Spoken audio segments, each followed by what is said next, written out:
네. 오늘 말씀을 이어서 우리 갈라디아서 2장 말씀 좀 나누기를 원합니다.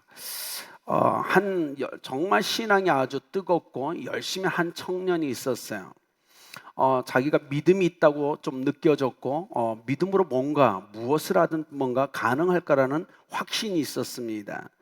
그래서 어느 날 한강으로 갔습니다. 그리고 베드로처럼 물 위를 걸을 수 있다는 아주 충만한 믿음이 있어서 한강에 발을 딛자마자 한강에 빠졌어요. 다시 일어나서 안 되겠다고, 분명 뭔가 잘못됐다고, 분명 나에게 확신이 있는데, 믿음이 있는데 왜 물에 빠지지? 다시 한번 발을 한강에 닳자마자 또 빠집니다. 다시 나와서 아니 이럴 리가 없는데, 내가 성령이 충만한데 믿음 있는데 왜 이러지? 그리고 다시 시작 또 빠졌습니다. 너무 실망한 청년이 목사님을 찾아와서 이렇게 얘기합니다. 믿음이 있으면 산을 옮길 수 있고 물 위를 걸을 수 있는 거 아닙니까? 그런데 왜 저는 은혜도 충만하고 지금 믿음도 충만하고 확신이 있어서 한강에서 가서 걸을 수 있다는 확신까지 됐는데 왜 안 됩니까? 그러자 목사님이 이렇게 묻죠. 예수님이 걸어오라고 하시던가요? 라고 묻습니다. 그래서 아니요 했더니 그러니까 빠지죠. 베드로는 예수님이 오라고 해서 걸었어요 라고 했다는 겁니다. 자, 우리가 한 가지 기억해야 될 게 있죠. 신앙은 결코 자신을 드러내기 위함이 아니란 사실입니다. 그리고 신앙은 자신의 의를 드러내기 위해서 해도 안 된다는 사실입니다. 그럼에도 불구하고 우리의 삶에서 끊임없이 우리는 자신의 의를 드러내고 싶어 합니다. 그런데 문제는 뭐죠? 우리 자신에겐 우리 자신 스스로가 만들어낸 의는 하나도 존재하지 않는다는 사실입니다. 모든 일, 우리에게 주신 이 은혜와 믿음과 우리의 삶은 오직 하나님의 영광을 위해서만 쓰여질 때 하나님 역사하신다는 사실입니다. 오늘 본문의 스토리는 이렇습니다. 예수님의 수제자에 있던 베드로가 이방인 교회가 세워졌다는 걸 알고 안디옥에 내려갑니다. 그러니까 대단하죠. 예수님 살해정전 수제자가 왔으니까 안디옥 교회 성도들 중에 믿음이 충만한 사람이 있었을 거 아니에요. 그러니까 얼른 가서 이 수제자 베드로를 자기 집에 초대한 겁니다. 우리 어렸을 때 부흥 강사가 교회에 오면요, 대부분 부흥회를 인도하는 동안 성도 집에 머물렀어요. 혹시 기억하십니까? 성도님 집에 모시고 안방에 따뜻한 아름막 내드리고 아주 푸짐한 요리해서 항상 접대한 것처럼 이분이 그랬던 것 같아요. 안디옥에 예수님의 수제자가 예루살렘에서 내려오니까 너무 흥분돼가지고 자기 집에 모십니다. 풍성한 음식으로 접대를 했겠죠. 근데 밥을 먹다가 어느 순간 베드로의 눈에 한 무리의 사람을 보게 됐는데 그 사람들은 바로 예루살렘에서 내려온 유대인 그리스도인들이었습니다. 그 별것도 아니잖아요. 그런데 그걸 보자마자 베드로가 밥상에서 일어나서 그 자리를 피합니다. 그러니까 같이 먹던 유대인 그리스도인들도 갑자기 일어나 피하게 되죠. 이가 계속 일어나는 거예요. 근데 오늘 바울이 뭐라고 했죠? 많은 사람이 보는 자 앞에서 베드로를 책망했다고 얘기하는 겁니다. 우리가 유교적으로는 말이 안 되죠. 대수제자인데 바울은 지금 예수 믿은 지 얼마 안 됐잖아요. 그런데 대사도를 많은 사람 앞에서 책망했다는 겁니다.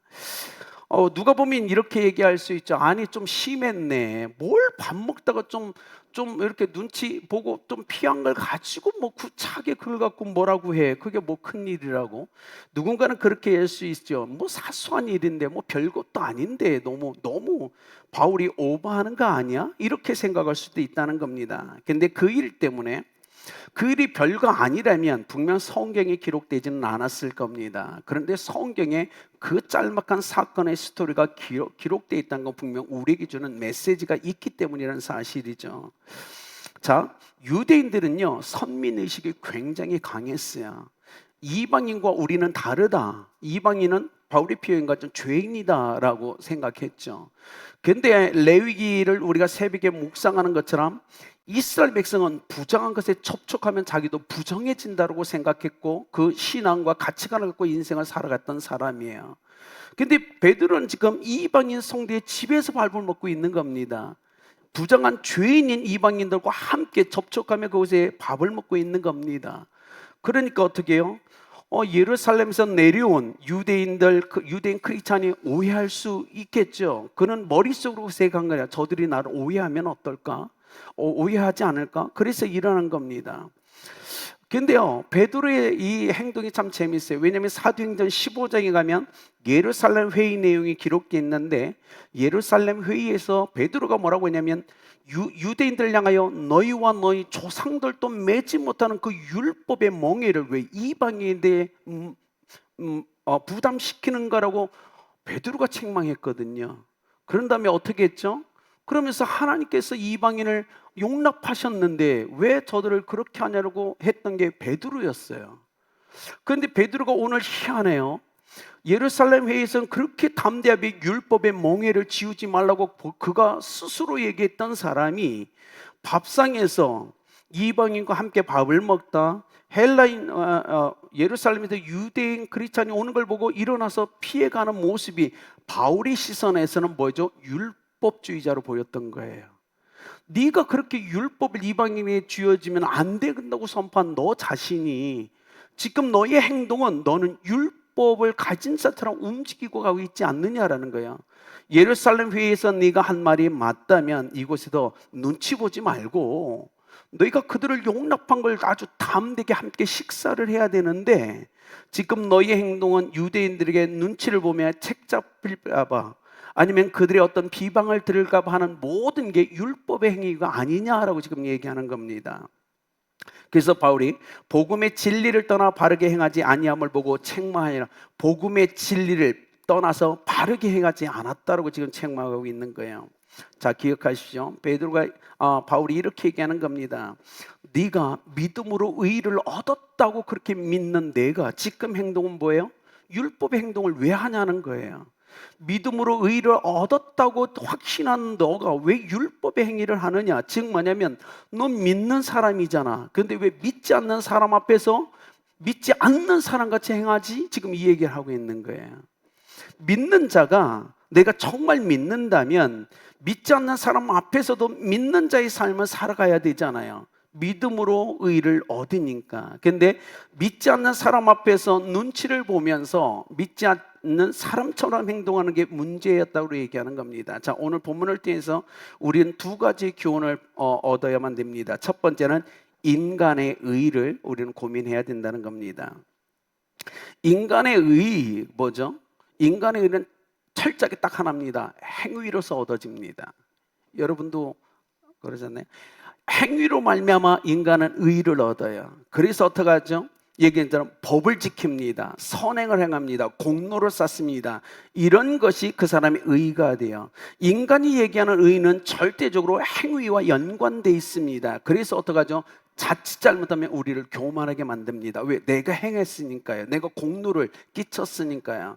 근데 이 믿음의 의는 그런 게 아니잖아요. 내 행위와 전혀 상관없는 거잖아요. 지금 그 얘기를 지금 하는 거예요. 자, 14절 보십시오. 게바에게 이르되 내가 유대인으로서 이방인을 따르고 유대인답게 살지 아니하면서 어찌하여 억지로 이방인을 유다인답게 살게 하려느냐 하였노라. 인간의 의예요.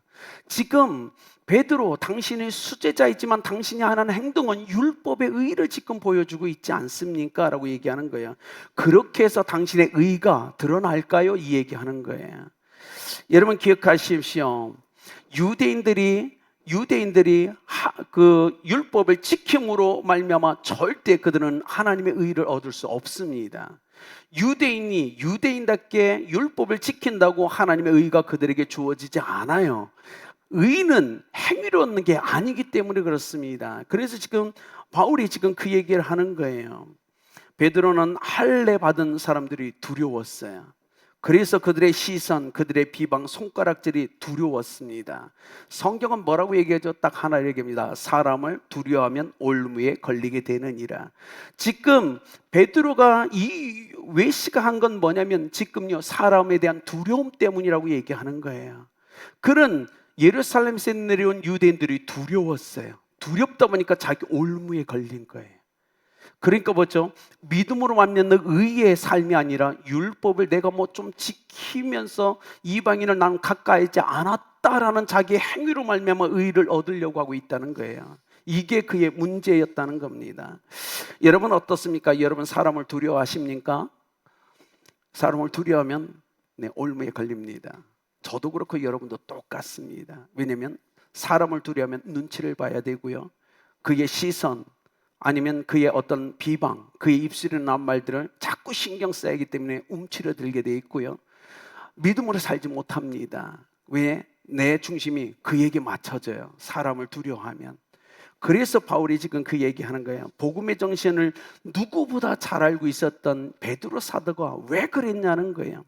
당신이 고넬료 집에 가서 할례 받지 않은 그 이방인 가운데 복음을 선포할 때 성령을 선물로 부어주신 하나님의 거룩한 역사를 네가 경험했음에도, 믿음으로 알면 하나님의 의가 임하는 걸 그 현장에 내가 있었음에도 불구하고 오늘 너는 그렇게 행하지 않고 있다는 거예요.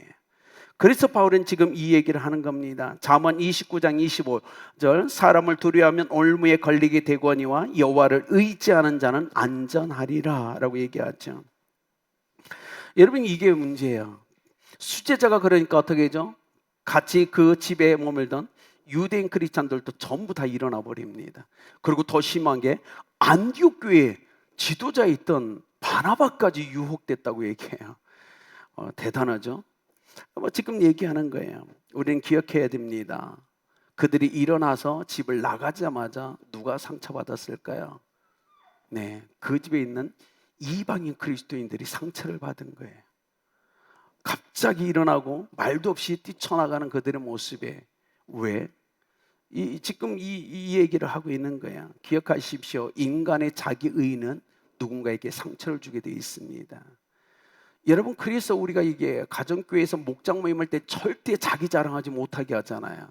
상처가 돼요. 인간의 자기 의는 누군가에게 분명 상처가 돼요. 그래서 자기 의를 얘기하면 안 돼요. 그러잖아요. 우리는 연약하잖아요. 근데 목장 가서 요번에 뭐 했는데 뭐가 잘 됐더라 그러면 믿음 있는 사람은 잘 돼서 축하해요 이러지만 믿음이 약한 자는 시기하거든요. 그래서 우리가 목장 모임할 때 나눔을 좀 조심하라고 얘기하는 게 그거예요. 오늘 이 얘기입니다. 바울은 15절, 사람이 의롭게 되는 것은 율법의 행위로 말미암이 아니요 오직 예수 그리스도를 믿음으로 말미암는다고 분명히 선포했어요. 우리의 행위가 아니에요. 왜요? 바울 자신이 그걸 너무나 절실하게 경험했기 때문에 그래요. 그는 예수님을 만나기 전에 완전한 율법주의자였어요. 정말 철저하게 뼛속까지 율법주의자였어요. 그런데 율법을 붙잡고 인생을 살면 살수록 그는 괴로웠어요. 왜냐하면 절대 정죄의식은 커지만 율법을 충족시킬 수 없다는 그 좌절감이 그에게 너무 컸어요. 그래서 오늘 바울은 이렇게 쓸 수밖에 없어요. 내가 유대인으로서 유대인같이 인생을 살며 율법을 지키려고 할 때 나에게 온 것은 좌절이었고 상처였다라고 바울은 얘기하는 거예요. 그러면서 얘기합니다. 그걸로 절대 하나님의 의를 얻을 수 없다, 이 얘기를 하고 있죠. 그래서 오늘 바울이 두 번째는 이렇게 합니다. 그래서 우리에게 필요한 것보다 하나님의 의다라고 선포하는 거예요. 여러분은 하나님의 의를 이미 받은 줄 믿습니다. 왜냐하면 예수님을 믿었기 때문에 그렇습니다. 오늘 바울이 그 얘기 16절, 오직 예수 그리스도를 믿음으로 의롭게 되었다고 선포해요. 행위가 아닙니다. 자꾸 행위를 가지 마십시오. 행위를 가면 교만해집니다. 근데 믿음으로 가시면 겸손해집니다. 우리가 한 게 없기 때문에 그렇죠. 바울이 지금 그 얘기하는 거예요. 우리가 하나님이 인정하는 의를 얻기 위해 우리가 해야 될 유일한 일이 있다면 예수님을 믿는 거다, 이 얘기하는 거예요. 제대로 믿어야 된다. 하나님이 인정할 만한 믿음, 그것이다. 왜냐하면 하나님의 의는 예수 그리스도를 통해서 우리에게 오기 때문에 그래요.